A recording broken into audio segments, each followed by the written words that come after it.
नमस्कार दोस्तों, मैं राकेश श्रीवास्तव। महाराष्ट्र में एक ऐसा हत्याकांड हुआ है जिसने पूरे देश को हिलाकर रख दिया है। जी हाँ, बाबा सिद्दीकी की हत्या दशहरे के शाम कर दी गई। यह हत्या आम हत्याओं से अलग था। आम इसलिए क्योंकि इस हत्याकांड के बाद कई सवाल खड़े हुए हैं जिन सवालों का जवाब आना बाकी है। ये सवाल इसलिए महत्वपूर्ण है कि क्यों एक गैंग जेल में बंद होने के बावजूद देश भर में हत्याएं करवा रहा है और खुलेआम धमकी देकर अगले टारगेट की ओर इशारा कर रहा है। और पूरे देश की पुलिस, खास करके सीबीआई, रॉ और दूसरी जो एजेंसियां हैं, महाराष्ट्र पुलिस मूक दर्शक बनी बैठी है।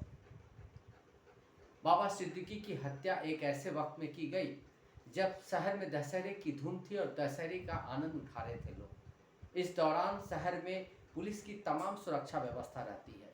इसी बीच एक बड़े नेता की हत्या कर दी जाती है और इस हत्या के बाद ये सवाल गंभीर होता जा रहा है कि एक आदमी जो 15 दिन पहले ईमेल के जरिए हत्या की धमकी देता है, उसके बाद उसके गुर्गे सरेआम दशहरे की शाम हत्या भी कर डालते हैं और उसके 2 आरोपी भले पकड़े गए हों और वो पकड़े जाने के बाद खुलेआम बिश्नोई गैंग की तरफ से इसकी जिम्मेदारी भी ली जाती है।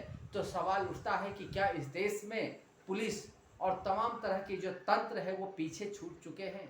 एक ऐसे गैंग के सामने जो लगातार धमकियां देकर हत्याएं करवा रहा है और इसकी जिम्मेदारी भी ले रहा है, यानी वो सरकार की आंखों में आंखें डालकर ये बता रहा है कि हम हत्याएं करेंगे, हमारी जो मर्जी होगी करेंगे, आपको जो करना है कर लो। इस गिरोह का जो मुख्य सरगना है वो गुजरात की जेल में बंद है।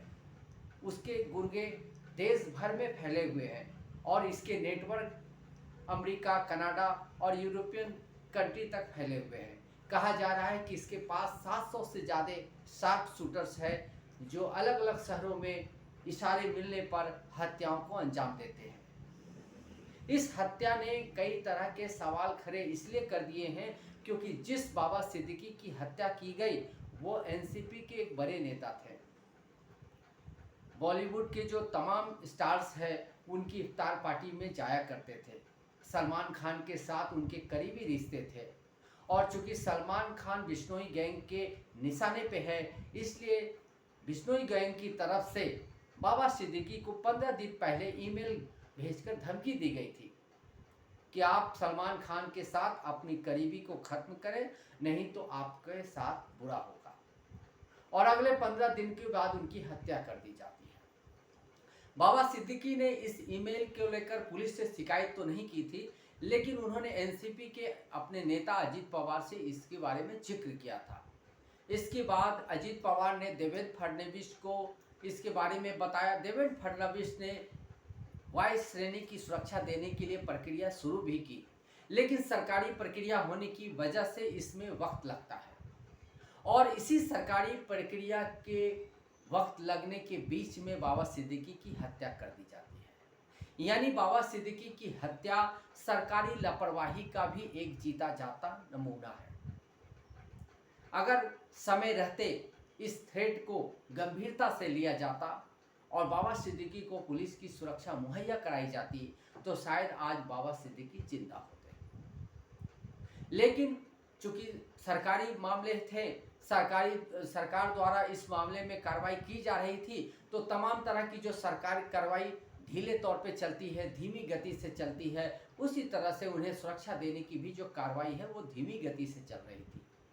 इसी वजह से उन्हें सुरक्षा मुहैया नहीं कराया जा सका और इससे पहले ही उनकी हत्या हो गई। बिश्नोई गैंग ने इससे पहले पंजाबी सिंगर मूसावाला की हत्या की थी और उसमें अलग अलग टाइप के गुर्गे उनके शामिल थे। इस हत्याकांड की भी जिम्मेदारी इस गैंग ने ली थी। अभी हाल के दिनों में सलमान खान से संबंधित रखने वाले या उनके साथ वीडियो बनाने वाले 2 सिंगर के, कनाडा में रहने वाले 2 सिंगरों के घरों पे भी हमला किया गया था। संयोग से उन दोनों की जान बच गई, लेकिन ये सवाल साफ रूप से सामने आ गया था कि सलमान खान से जो भी लोग जुड़े हुए हैं, उनके खास लोग हैं, उन्हें बिश्नोई गैंग अपना दुश्मन मानता है और उसे वो निशाने पर ले रहा है।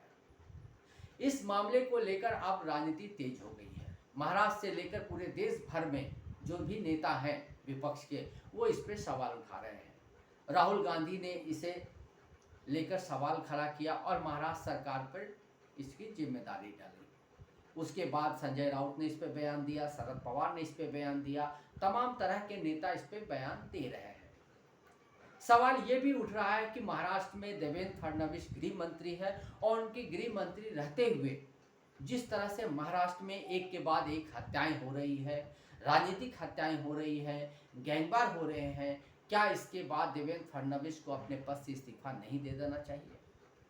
हमने देखा है कि अभी कुछ समय पहले ही पुणे में जो एक एनसीपी के पूर्व नगर सेवक थे रविंद्र वंगेकर, उनकी हत्या कर दी गई थी। उससे पहले एक गैंगस्टर था, उनकी भी हत्या कर दी गई थी खुलेआम। उसके बाद ये बाबा सिद्दीकी का मामला सामने आया है और इस बीच में बदलापुर का एक कांड भी सामने आया था, बोपदेव की एक घटना सामने आई जो गैंग रेप के मामले थे। तो तमाम तरह के अपराध हो रहे हैं और पुलिस इन अपराधों को रोकने में नाकाम साबित हो रही है। खास करके बाबा सिद्दीकी के मामले में ऐसा लगता है कि पूरी तरह से लापरवाही की गई, उनके थ्रेट को हल्के में लिया गया और इसकी वजह से एक बड़े नेता की हत्या हो जाती है और लॉरेंस गैंग जो गुजरात की जेल में बैठकर इसे चला रहा है वो सुरक्षित रह जाता है। आपको मालूम होगा कि लॉरेंस बिश्नोई पहले दिल्ली के तिहाड़ जेल में बंद था, लेकिन गुजरात में एक ड्रग्स के मामले में एटीएस ने उसे पकड़कर गुजरात के साबरमती जेल में बंद किया। गुजरात के साबरमती जेल में जब से वो गया है तब से ही इस तरह के मामले लगातार बढ़ते जा रहे हैं। तो सवाल उठ रहा है कि क्या वह गुजरात की जेल में बंद होकर गैंगवार चला रहा है या अपने गैंग को रेगुलेट कर रहा है? क्या वो वीडियो कॉल करता है? क्या उसे फ़ोन की सुविधा उपलब्ध है? क्या गुजरात सरकार को इस बात की जानकारी है? क्या गुजरात पुलिस को इस बात की जानकारी है कि उसके जेल में बंद लॉरेंस बिश्नोई यहाँ से अपना गैंग चला रहा है और राजनीतिक हत्याएं करवा रहा है? इन तमाम सवालों के जवाब सामने आना जरूरी है, क्योंकि जिस देश में दाऊद इब्राहिम को पकड़ के दावे किए जाते हैं, जिस देश में बड़े बड़े आतंकवादियों को ठिकाने लगाने की बात की जाती है, खास करके चुनावी सभा में, उस देश में एक राज्य का एक गिरोह इस तरह का आतंक बन चुका है कि वह खुलेआम सलमान खान को 2500 बार धमकियां दे चुका है और धमकियां देने के बाद वो 3 बार उनके आसपास घर पर अटैक भी कर चुका है। ये संजोग की बात है कि सलमान खान अब तक सुरक्षित है, लेकिन उसके आसपास के लोगों को वो खत्म करने की कोशिश कर रहा है और इसमें बाबा सिद्दीकी का नाम सबसे बड़ा था, जिसे वो खत्म करने में सफल भी रहा। तो क्या माना जाए कि जिस देश में बड़े बड़े आतंकियों को ठिकाने लगाने की बात की जाती है, दाऊद इब्राहिम को पकड़कर सजा देने की बात की जाती है, उसी देश में लॉरेंस बिश्नोई जैसा एक गुंडा मवाली टाइप का जो अपराधी है वो जेल में बैठकर अपराध की साजिश रच रहा है और राजनीतिक हत्याएं करवा रहा है। क्या इस पर देश के कानून को, देश के गृह मंत्रालय को, राज्य के गृह मंत्रालय को ध्यान देने की जरूरत है या नहीं? खास करके देवेंद्र फडणवीस जो इस मामले में सबसे ज़्यादा कटघरे में खड़े हैं, क्योंकि उसी महाराष्ट्र में यह हत्या हुई है जिसमें वो गृह मंत्री हैं। उनके गृह मंत्री रहते इस तरह की हत्याएं हो रही हैं तो उनकी जिम्मेदारी भी होनी चाहिए। आखिर जब एक आदमी को थ्रेट मिलता है, फिर सरकारी प्रक्रिया में फंसाकर इतने लंबे समय तक अगर सुरक्षा नहीं दी जाएगी और अपराधी अपने मंसूबों में कामयाब हो जाएंगे, फिर मैसेज क्या जाता है? मैसेज यही जाता है कि अपराधी पुलिस और प्रशासन से आगे निकल गई है, उनके पास अत्याधुनिक साधन है, उनके पास मनमानी करने के मौके हैं, उनके पास राजनीतिक लोगों को खत्म करने के मौके हैं। इस पूरे मामले में एक सवाल और भी गंभीर उठ रहा है, क्या जो बिश्नोई गैंग है इसके पीछे किसी तरह की राजनीतिक आशीर्वाद, किसी तरह का राजनीतिक सपोर्ट भी है? इस मामले की जांच होनी चाहिए, क्योंकि बिश्नोई गैंग जिस तरह से बड़े बड़े मामले को सामने ला रहा है, जिस तरह से बड़े बड़े लोगों की हत्याएं करवा रहा है और उनके गुर्गों का कोई बाल भी बांका नहीं कर पा रहा है, तो सवाल उठता है कि आखिर इसके पीछे कौन है। आपको याद होगा कि जब भी उसने हत्याकांड को अंजाम दिया है, उसके उनके लोगों ने, खुद गैंग ने इस बात को कबूल किया है। ये तो आंखों में आंखें डालकर अपराध करने के बाद सरकार की आंखों में आंखें डालकर बोलने वाली बात हो गई कि हमने हत्या की है, आपको जो करना है कर लो, और सरकार कुछ नहीं कर पा रही है। वो जेल में बैठकर मस्ती कर रहा है और फिर 10-15 दिनों के बाद वो फिर किसी घटना को अंजाम दे सकता है। तो सवाल कई गंभीर है। अगर इन गंभीर सवालों पे ध्यान नहीं दिया गया तो लॉरेंस बिश्नोई जैसा गैंग और भी सामने आ सकते हैं और इस देश में सरदर्द बढ़ते देर नहीं लगेगी। इसलिए गृह मंत्री अमित शाह और राज्य के गृह मंत्री देवेंद्र फडणवीस इस मामले को गंभीरता से ले, खास करके देवेंद्र फडणवीस को इस मामले को गंभीरता से लेना चाहिए और लोगों के मन में, जहन में जो सवाल है उसका जवाब सामने आना चाहिए कि एक गैंग इतना बड़ा कैसे बन गया कि वो खुलेआम धमकी देता है और उस घटना को अंजाम भी देता है। आज के लिए बस इतना ही। नमस्कार।